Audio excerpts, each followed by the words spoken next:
Hello my dear friends, मैं विवेक कुमार रोजाना की तरह लेकर उपस्थित हूँ टुडेज करंट अफेयर्स जी के एमसीक्यूज। मेरे प्यारे साथियों, आज 19 जून 2020 वार शुक्रवार के करंट अफेयर की हम बात करते हैं। और साथियों, आज का करंट अफेयर शुरू करने से पहले हम बात करेंगे कल के हमारे क्वेश्चन ऑफ द डे के आंसर की। लास्ट डे हमने जो क्वेश्चन पूछा था क्वेश्चन ऑफ द डे में, वो कुछ इस प्रकार से था कि भारत में किस स्थान पर स्थित डेक्कन डेवलपमेंट सोसाइटी ने Prince Albert second of Monaco foundation award जीता है। Option A Hyderabad, option B Jaipur, option C Bengaluru और ऑप्शन डी नागपुर।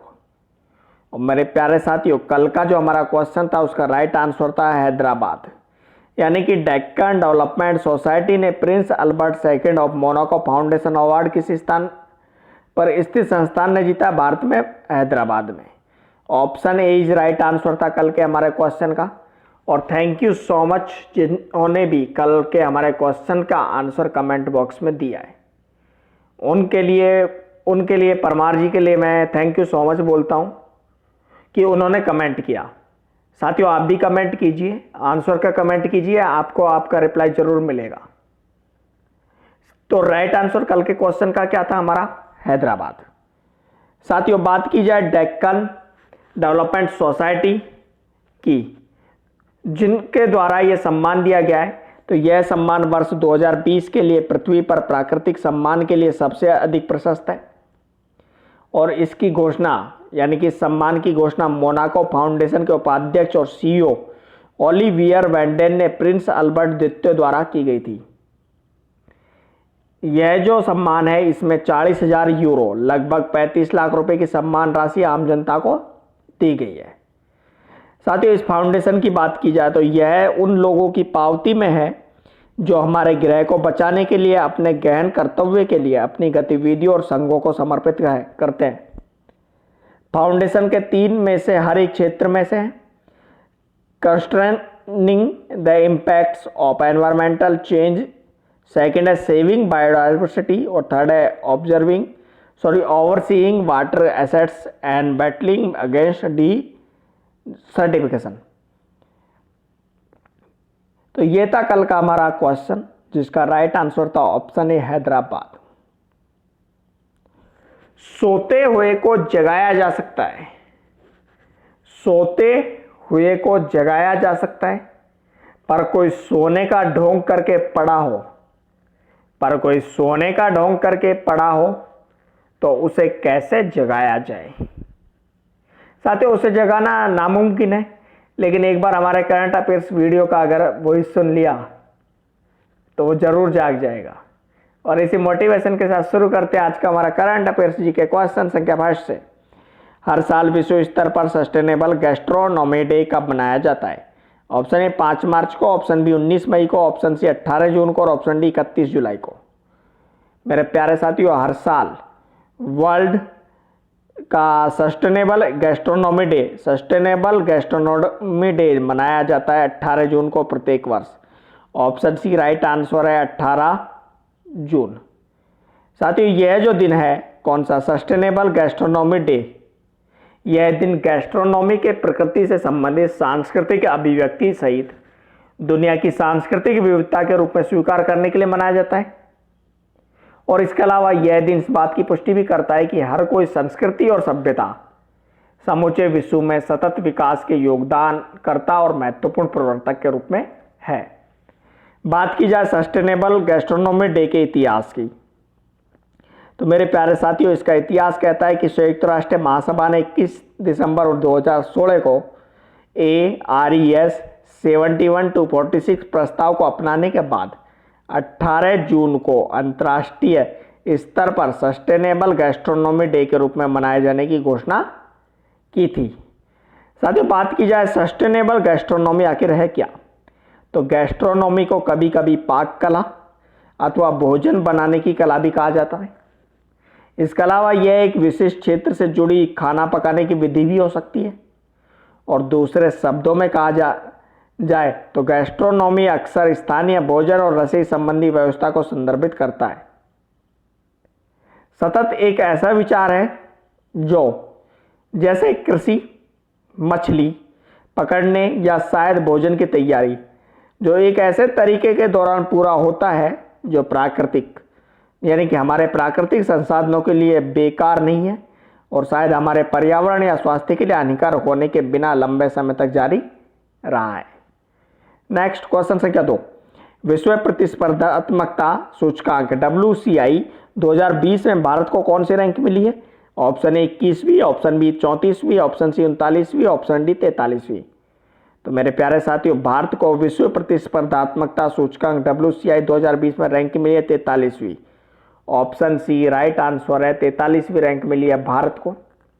और मेरे साथियों, यह जो सूचकांक है, यह सूचकांक इंस्टीट्यूट ऑफ मैनेजमेंट डेवलपमेंट ने विश्व प्रतिस्पर्धी सूचकांक जारी किया है। वर्ष 2020 में मिली है 43वीं।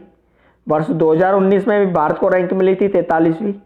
उससे पहले वर्ष 2017 में मिली थी 45वीं और 2018 में मिली थी 44वीं। और भारत की निरंतर निम्न रैंकिंग मुख्य रूप से खराब बुनियादी ढांचे और अपर्याप्त शिक्षा निवेश के कारण है। नेक्स्ट क्वेश्चन संख्या 3, खादी एवं ग्रामोद्योग आयोग KVIC द्वारा किस राज्य में नीरा एवं ताड़ गुड़ यानी कि पाल्मोर का उत्पादन करने के लिए एक अनूठी परियोजना शुरू की गई है? Option A Karnataka, option B Maharashtra, option C Assam और ऑप्शन डी मणिपुर। तो मेरे प्यारे साथियों, KVIC यानी कि खाद्य एवं ग्रामोद्योग आयोग द्वारा नीरा एवं ताड़ गुड़ का उत्पादन करने के लिए एक अनूठी परियोजना शुरू की गई है और वह परियोजना शुरू की गई है महाराष्ट्र राज्य में। और महाराष्ट्र राज्य के पालघर जिले में की गई है। साथियों, KVIC ने जो परंपरा जो शुरू की है, इस परंपरा की बात की जाए तो यह परंपरा आरंभ की गई इस परियोजना का जो उद्देश्य है, सॉफ्ट ड्रिंक के विकल्प के रूप में नीरा को बढ़ावा देना तथा जनजातियों तथा पारंपरिक पासिंग को ट्रैपर के लिए स्वरोजगार का सृजन करना है।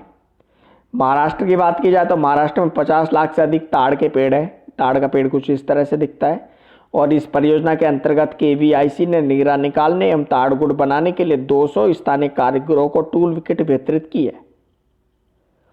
यह जो टूल किट जो वितरित की गई है, यह टूल किट में फूड ग्रेड स्टेनलेस स्टील कढ़ाई, परफोरेटेड मोल्ड्स, कैंटीन बर्नर्स एवं चाकू, रस्सी तथा नीरा निकालने के लिए कुल्हाड़ी जैसे अन्य उपकरण शामिल है।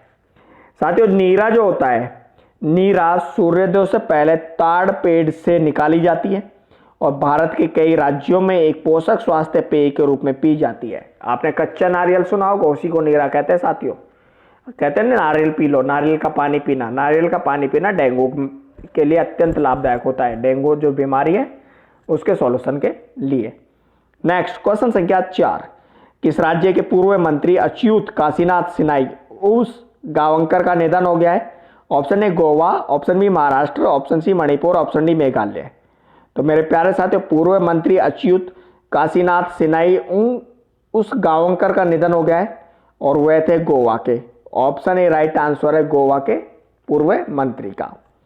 साथियों, इनके बारे में बात की जाए तो वह यानी कि कौन, पूर्व मंत्री अच्युत काशीराम सिन्हाई उस गावंकर उस समय की गोवा, दमन और दीव विधानसभा में पाले निर्वाचन क्षेत्र का प्रतिनिधित्व करते थे।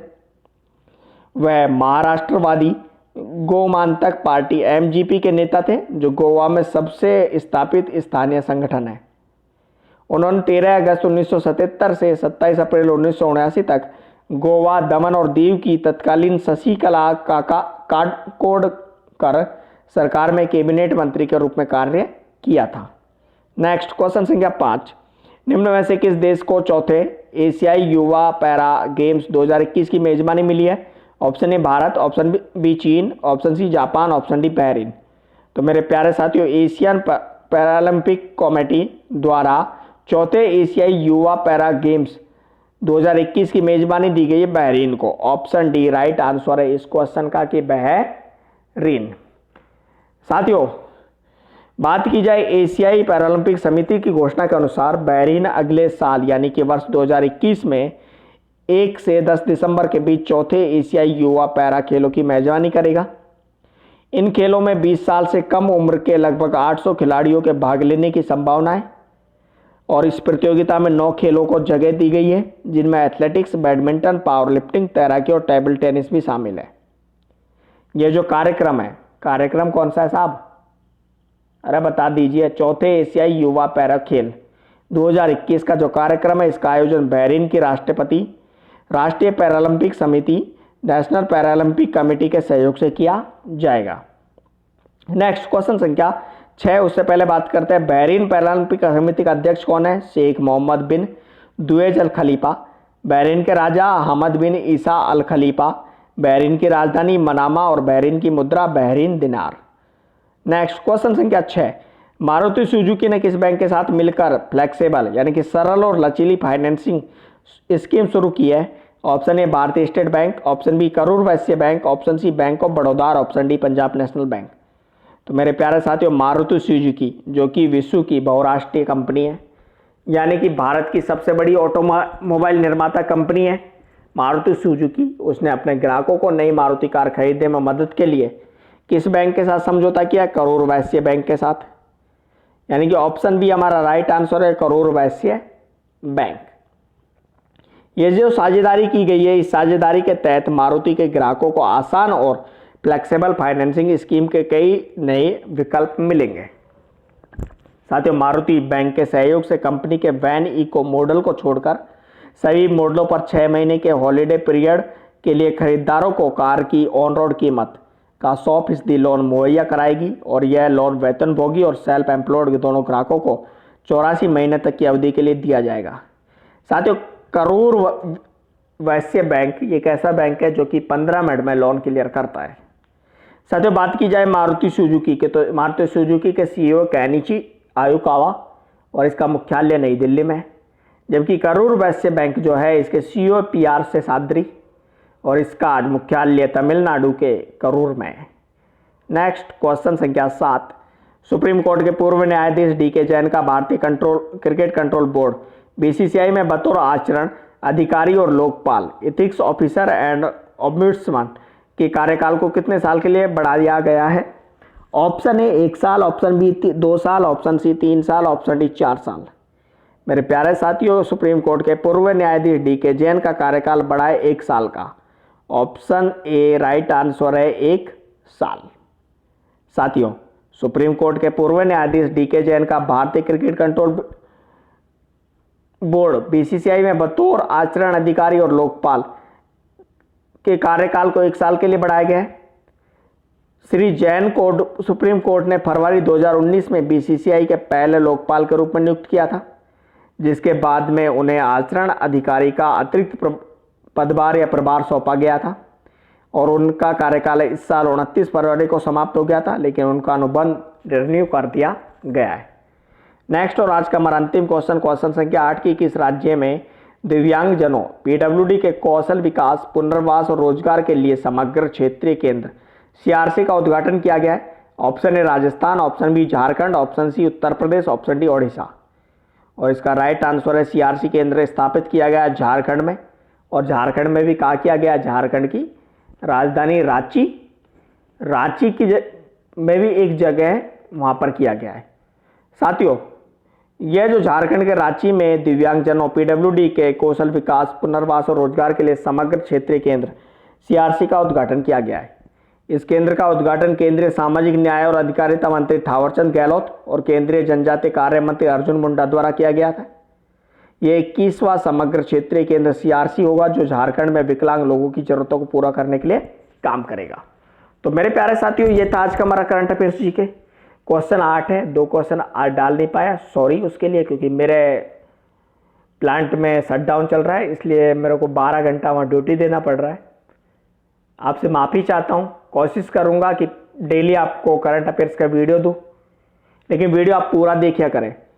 साथियों, वीडियो यदि अच्छा लगे तो उससे पहले हम बात करते हैं क्वेश्चन ऑफ द डे की। आज का हमारा क्वेश्चन ऑफ द डे है कि निम्न में से किसके द्वारा बिहार के खगड़िया जिले के ब्लॉक बेलदौर के ग्राम तेलिहार से गरीब कल्याण रोजगार अभियान शुरू किया जाएगा? ऑप्शन ए बिहार सरकार द्वारा, ऑप्शन बी नीति आयोग द्वारा, ऑप्शन सी भारत सरकार द्वारा, ऑप्शन डी योजना आयोग द्वारा। और मेरे प्यारे साथियों, इस क्वेश्चन का आंसर आपको कमेंट बॉक्स में देना है, हमें आपके उत्तर का इंतजार रहेगा।